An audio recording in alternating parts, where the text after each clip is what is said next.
아멘. 우리 성도가 꼭 해야 하는 것 중에 하나가 기도입니다. 우리는 매일 성경을 읽고 하나님께서 내게 무슨 말씀을 하시는지 들어야 하고, 기도를 통해 하나님과의 대화를 이어가야 합니다. 그래야 우리가 하나님의 사람으로 이 세상에서 하나님의 뜻대로 바르게 살아갈 수 있기 때문입니다.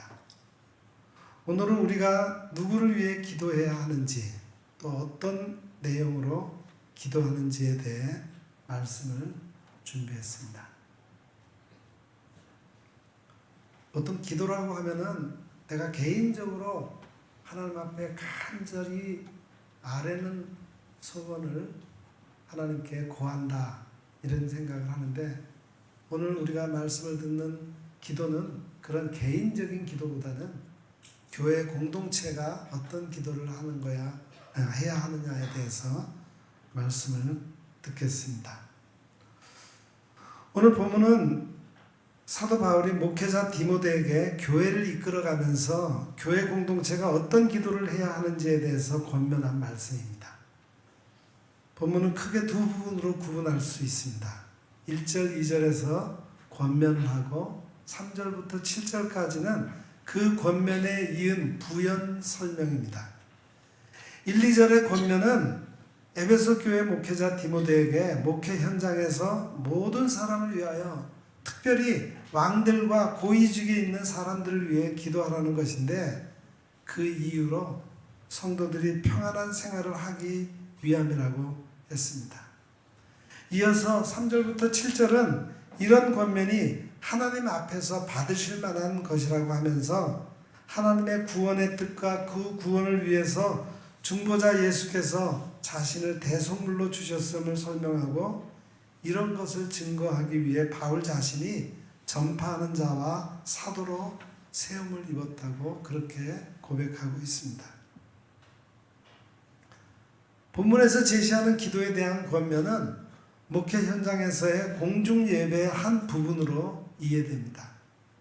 개인 신앙생활에서 사적인 기도에도 적용할 수 있겠지만, 본문의 성격과 교회의 문제점으로 제시된 상황을 고려할 때 오늘 본문은 공적인 예배의 관심사임에 틀림이 없습니다.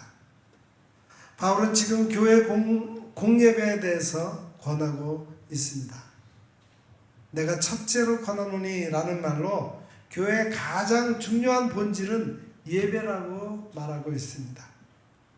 예배는 교회의 가장 중요한 본질입니다. 하나님을 사랑하는 것이 크고 첫째 되는 계명이고, 이웃을 사랑하는 것은 둘째 계명이기 때문입니다.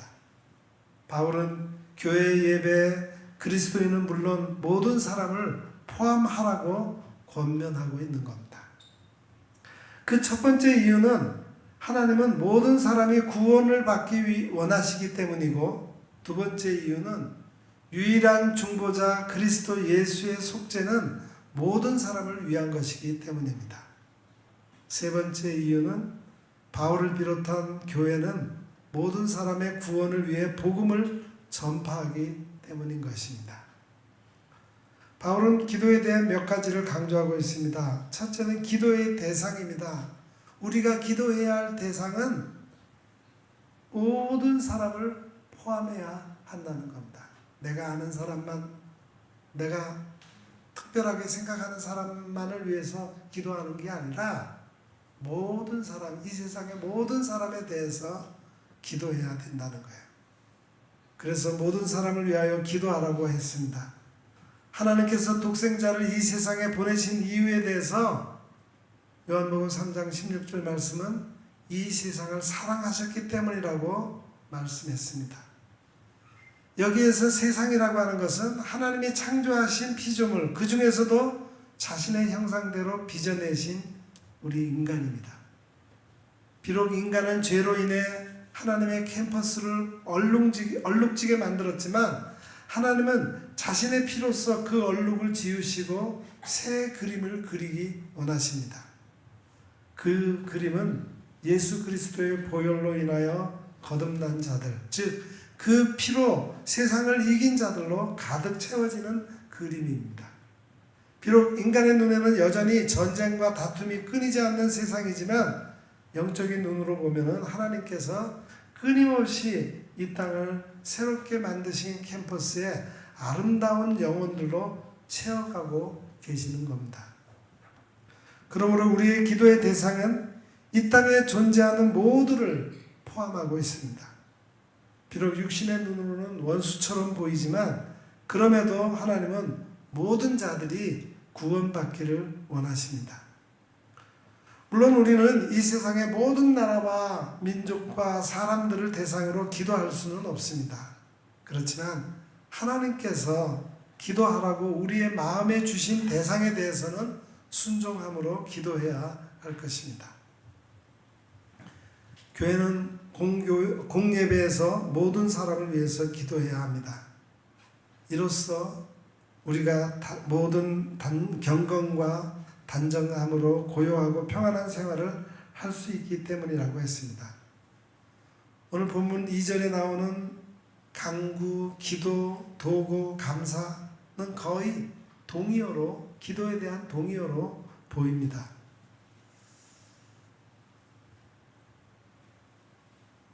교회는 공예배에서 설교자, 찬양대, 또 교회 행사, 교인의 안정과 치유 등 개교의 필요를 위해서 기도할 뿐만 아니라 세계 복음화, 세상의 평화와 같은 세상의 필요를 위해서도 기도해야 합니다.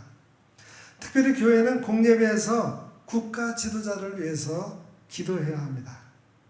바울 시대의 임금은 로마 황제 네로였습니다. 그는 교회를 조직적으로 박해했습니다. 따라서 교회가 공예배에서 박해자 네로와 로마 권력을 위해 기도해야만 한다는 것은 매우 놀라운 일입니다. 그러나 교회는 공예배에서 국가 지도자를 위해서 기도해야 합니다. 국가가 악을 징벌하고 선을 권장하여 고요하고 평안한 생활을 제공할 때 교회는 자유롭게 하나님을 섬길 수 있습니다. 높은 수준의 도덕을 실천하여 국가의 양심이 될 수 있고 복음 전파를 능동적이고 적극적으로 촉진할 수 있습니다. 따라서 국가 지도자를 위한 교회의 예배 기도는 이것이 하나님 앞에서 선하고 받으실 만한 것인 것입니다. 교회가 공예배에서 모든 사람의 구원을 위해 기도해야 하는 또 하나의 이유는 하나님은 모든 사람이 구원을 받으며 진리를 아는 데 이르기를 원하시기 때문이라고 했습니다. 구원의 주권자이신 하나님은 유대인이나 매우 특별한 소수의 사람이 아니라 모든 사람이 구원을 위해 자기의 독생자를 세상에 보내셨기 때문입니다. 하나님이 세상을 이처럼 사랑하사 독생자를 주셨으니 라고 했습니다. 따라서 교회가 공예배에서 모든 사람의 구원을 위해 기도하는 것은 당연한 것입니다. 그러나 모든 사람이 구원을 받기를 원하신다는 하나님의 소원이 마치 모든 사람이 자동적으로 구원을 받게 되는 것을 의미하지는 않습니다. 하나님은 오직 하나님의 독생자를 주와 그리스도로 믿는 사람만을 구원하시기 까닭입니다. 그를 믿는 자마다 멸망치 않고 영생을 얻게 하려 하심이라 했습니다. 이렇게 말할 수 있습니다. 하나님은 모든 사람을 구원하시려고 자기의 유일한 아들 그리스도 예수를 세상에 보내셨고 모든 사람을 초청하십니다. 수고하고 무거운 짐진 자들아 다 내게로 오라 내가 너희를 쉬게 하리라. 그러나 하나님의 그 초청을 거절한 사람은 구원받지 못하고 오직 하나님의 초대를 받아들인 사람만 구원받습니다. 따라서 교회는 공예배에서 모든 사람이 구원을 받기 위해 간절히 기도해야 합니다. 두 번째 본문에서 생각할 수 있는 것은 기도의 방법입니다. 바울은 기도의 방법에 대해 몇 가지를 언급하고 있는데 먼저 간구에 해당하는 헬라어 데시세스는 탄원을 의미합니다. 자기의 억울함을 높은 사람에게 탄원하듯이 간절히 간구하는 것이 간구입니다. 그리고 기도, 프로스케라고 하는 헬라어를 썼는데 이것은 일반적인 의미로 하나님을 향한 모든 경건한 RM을 뜻합니다. 그 다음에 나오는 도고, 엔티옥시스라는 단어를 썼는데 이것은 다른 사람의 유익을 위해 간구하는 중보 기도를 가리킵니다. 마지막에 나오는 감사, 유카리스타티아는 하나님의 은총에 대한 감사 기도를 의미합니다. 이것은 단지 기도의 종류를 나열한 것이라기보다는 기도해야 할 상황과 대상에 따라서 다양한 기도를 할 수 있다는 것을 의미합니다. 다음 우리가 관심 있는 것은 기도의 대상입니다. 모든 사람을 위해 기도하라 했는데 바울은 특별히 통치자를 비롯한 높은 지위에 있는 자들을 위해 기도하라고 권면하고 있습니다. 왜냐하면 이들은 사회의 공익을 위한 권한이 부여된 자들이기 때문입니다. 오늘날로 말하면 대통령이나 국회의원 그리고 수많은 공직자들과 같은 자들입니다. 물론 이들 중에는 자신의 권력을 남용해서 악을 행하거나 국민들에게 피해를 주는 자들도 적지 않습니다. 그럼에도 이들을 위해 기도해야 하는 이유는 그들은 우리가 속한 나라와 사회의 안녕을 위해 권한을 가진 자들이기 때문입니다. 어느 나라든 좌파나 우파, 진보와 보수라는 정치적 이념과 가치관의 갈등이 심합니다. 국민들 역시 둘로 나뉘어서 자신들이 선호하는 정치 세력을 지지하곤 합니다. 우리 그리스도인들 중에도 자신의 정치적 견해의 차이로 지지하는 대상이 서로 다를 수 있습니다. 그러나 어느 쪽에 속해 있든지 상대방 정치인이라 할지라도 그들을 위해 기도해야 합니다. 개인적으로 잘 되라는 축복의 기도가 아니라 그들이 잘못된 판단으로 많은 사람들이 고통을 받지 않도록 안타까운 마음으로 간구하는 것입니다. 세상의 정부와 권력은 태생적으로 선하지 않습니다. 물론 그들 중에 개개인은 선하고 악한 자들이 섞여 있습니다.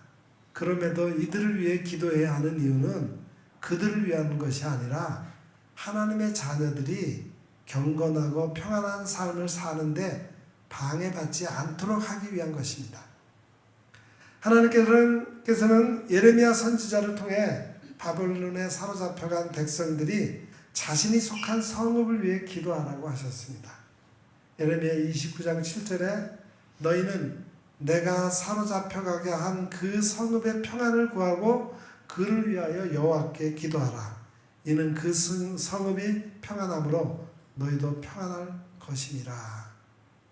우리가 평안한 마음으로 하나님을 잘 섬기고 이 땅에서 하나님의 뜻을 따라 평안하게 살아갈 수 있도록 나라를 위해서 국가 권력을 위해서 기도하라는 그런 뜻입니다. 바울은 당시 시대적인 상황에서 통치자들을 위한 기도를 예로 들었지만 오늘날 우리의 기도의 대상은 더욱 광범위해졌습니다. 하나님은 우리 삶의 모든 영역에서 기도하기를 원하십니다. 예컨대 병이 낫게 해달라는 기도도 필요하지만 좋은 의사를 만나게 해달라는 기도와 수술을 집도하는 의사를 위해 기도하는 것도 필요합니다. 억울하게 법정에 설 수도 있지만 단순히 억울함을 풀어달라는 기도뿐 아니라 법정의 판사와 변호사를 위해서도 기도해야 합니다. 바울이 데살로니가 교회를 향해 쉬지 말고 기도하라 라고 권면한 것은 하나님은 우리의 기도를 통해 일하시는 분이시기 때문입니다. 왜냐하면 하나님은 관계의 하나님이시고 무엇보다 우리의 마음의 기도를 통해 우리의 뜻이 하나님께 전달될 수 있기 때문입니다. 바울은 이어서 교회가 공예배에서 모든 사람을 위해 기도해야 하는 이유를 또 한 가지 말하고 있습니다. 그리스도 예수는 모든 사람의 구원을 위해 자기 목숨을 바치셨기 때문입니다. 교회는 공예배에서 모든 사람을 위해서 기도해야 합니다. 하나님과 사람 사이의 유일한 중보자이신 나사렛 예수 그리스도는 모든 사람의 속죄를 위한 제물이 되셨기 때문입니다. 하나님은 오직 한 분이시고 따라서 우상 숭배를 질투하시는 분입니다. 하나님은 경쟁자를 용납하지 않으시고 자기의 영광과 찬송을 우상과 나누지 않으십니다. 하나님은 모든 사람을 자기의 구원과 예배에 초대하십니다. 땅끝의 모든 백성아 나를 앙망하라. 그리하면 구원을 얻으리라. 나는 하나님이라 다른 이가 없음이니라 말씀하셨습니다. 한 분 하나님께서는 모든 사람의 구원을 위해 보내신 구원자는 오직 예수 그리스도 한 분밖에 없습니다.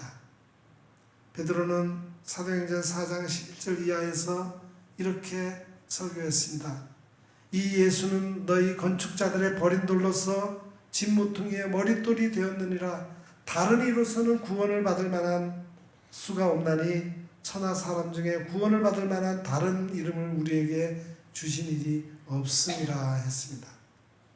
그리스도 예수는 사람이신 그리스도 곧 유일한 신인과 동시에 인간으로서 사람과 하나님을 모두 대표할 수 있는 유일한 중보자이십니다. 그리스도 예수는 탄생으로 사람이 되셨고 하나님은 모든 사람의 죄를 그리스도 예수가 담당하게 하셨습니다. 그리스도 예수는 모든 사람을 위해 자기를 대속물로 주셨고 부활과 승천으로 높아지셨고 하나님 우편에 앉아 사람의 구원을 위해 지금도 일하고 계십니다. 따라서 교회는 공예배에서 모든 사람이 예수 그리스도를 통해 구원받도록 기도해야 합니다. 5절에 하나님과 사람 사이에 중보자도 한 분이시니 그랬습니다. 육의 세계의 주인공은 인간이며 영의 세계의 주인은 하나님이십니다. 이 두 세계를 연결하기 위해서 오신 분이 바로 예수 그리스도이십니다.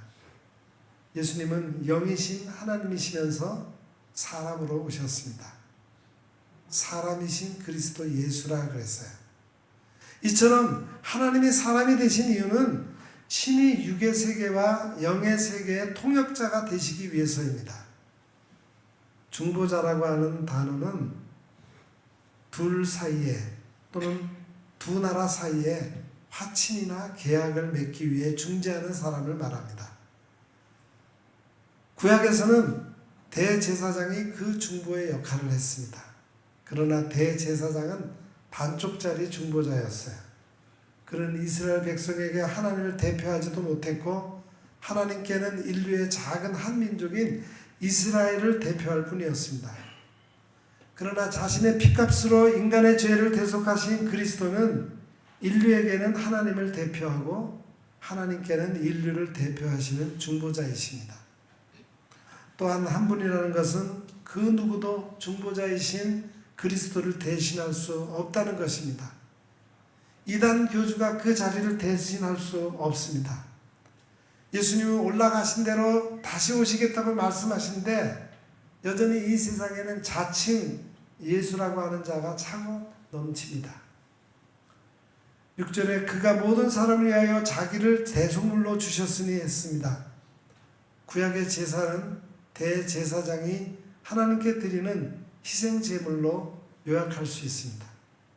신약의 대제사장이신 예수님은 멜기세덱의 반차를 따라 자신을 친히 희생제물로 드려 하나님께 거룩한 산제물이 되셨습니다.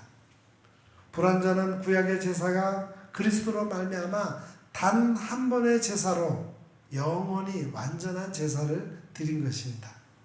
그러므로 또 다른 제사와 다른 중보자는 없습니다. 바울이 이것을 강조한 것은 예수 그리스도의 신성과 사람으로 오신 것을 부정하는 이단에 대한 경계 때문이었습니다. 초대교회 교부들은 이를 위해 이단과 싸워야 했습니다. 또한 로마 카톨릭은 중보자는 한 분이시지만 중재는 여럿일 수 있다는 주장을 펴기도 했습니다. 이처럼 이단은 끊임없이 예수 그리스도의 신성과 유일성 그리고 육체로 오셨음을 부정했습니다. 마귀의 노림수는 하나예요. 마귀는 하나님을 믿고 예수를 믿는 것을 회방하지 않습니다. 그저 건물의 주춧돌 하나만 빼면 건물이 무너지듯이 마귀가 노리는 것은 오직 예수 그리스도의 흔적을 지우거나 왜곡시키는 것뿐입니다. 교회를 마치 않고 없는 찐빵으로 만들려는 계략이에요. 어느 시골 부인이 딸을 만나기 위해서 부산에서 일본까지 가는 여객선을 처음 타게 되었습니다. 그 부인은 여객선 내 식당에서 파는 음식은 아주 비쌀 것이라고 생각을 하고는 돈을 아끼려는 마음에 일본까지 가는 동안 갖고 온 떡으로 매번 끼니를 때우며 허기진 배를 달래고 있었습니다. 배가 일본 항구에 거의 도착할 때쯤 이 부인은 배가 너무나 고프고 따뜻한 음식이 먹고 싶어서 큰 용기를 내고 식당으로 내려갔습니다. 식사를 주문하여 맛있게 먹고는 식대를 지불하려고 값을 물어보니까 배 안에서의 식사는 처음부터 뱃삭에 함께 포함되어 있으니 돈을 낼 필요가 없다는 것입니다. 그 이야기를 듣고 창피함을 느끼며 자신의 미련함을 후회했다고 합니다. 마귀는 우리에게 구원의 방주인 교회에 승선하는 것을 막지 않습니다. 다만 그곳에서 생명의 말씀을 먹는 것을 방해합니다. 그래서 수십 년 동안 교회 문턱을 닳게 만들지만 여전히 예배 시간에 자신의 두 귀를 막고 있는 마귀의 존재를 깨닫지 못하고 자기의 의, 자기 보자기의 떡으로만 살아가는 것입니다. 하늘만큼 땅만큼 낮아진 그리스도께는 하늘의 모든 소유를 버리시고 이 땅에 내려오셨습니다. 그리고 이 땅에 마귀가 주려던 그 어떤 영광도 취하지 않으시고 죽기까지 낮아지셨기에 하나님께서는 그 그리스도를 하늘로 높이 올리셔서 높은 보좌에 앉히셨습니다. 이처럼 예수님은 이 땅에 속한 자가 하늘에 오를 수 있는 비결을 알려주셨습니다. 즉 그리스도의 의에 의지하는 자는 천국에 들어갈 수 있지만 자기의 떡, 자기의 의를 먹는 자는 인생의 재앙에서 벗어날 수 없다는 것입니다.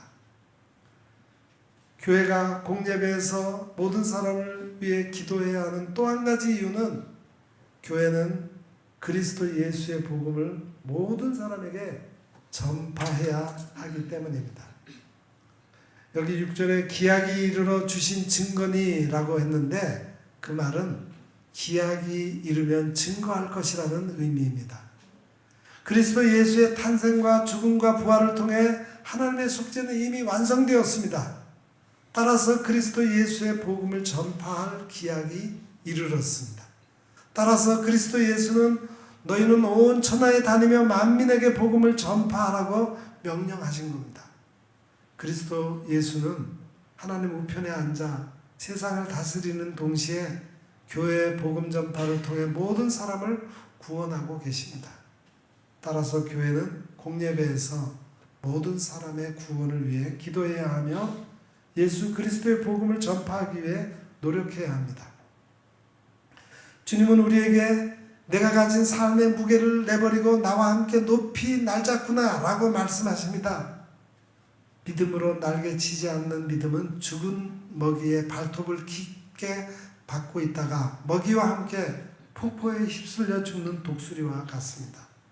나는 날개가 있으니 폭포에 떨어지더라도 아무런 상관이 없어 라는 생각은 옅은 믿음을 가진 자의 어리석은 모습입니다.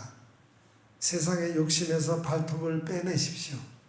그리고 온전한 믿음으로 성령께 의지하여 날개짓 하십시오. 본문 1절부터 13절을 메시지 성경으로 낭독해드리고 오늘 설교를 마칩니다. 나는 그대가 무엇보다도 먼저 기도하기를 바랍니다. 그대가 아는 모든 방법을 동원해서 그대가 아는 모든 사람을 위해 기도하십시오. 특히 통치자들과 정부가 바르게 다스릴 수 있게 해달라고 기도하십시오. 그래야 우리가 겸손히 묵상하면서 단순하게 하는 일에 조용히 마음을 쏟을 수 있을 것입니다. 그것은 우리 구주 하나님께서 우리에게 바라시는 생활 방식입니다. 아멘. 기도하겠습니다.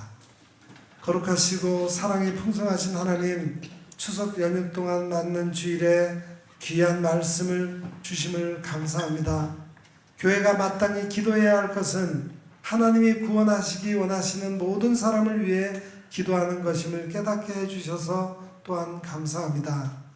이제 우리가 모든 사람을 위하여 자신의 몸을 내어주신 예수 그리스도를 전하기 위해 기도하게 하시고, 특별히 우리의 삶이 경건하고 평안하게 사명에 충실하게 하기 위해서라도 세상의 권력자들을 위해 기도하게 하옵소서.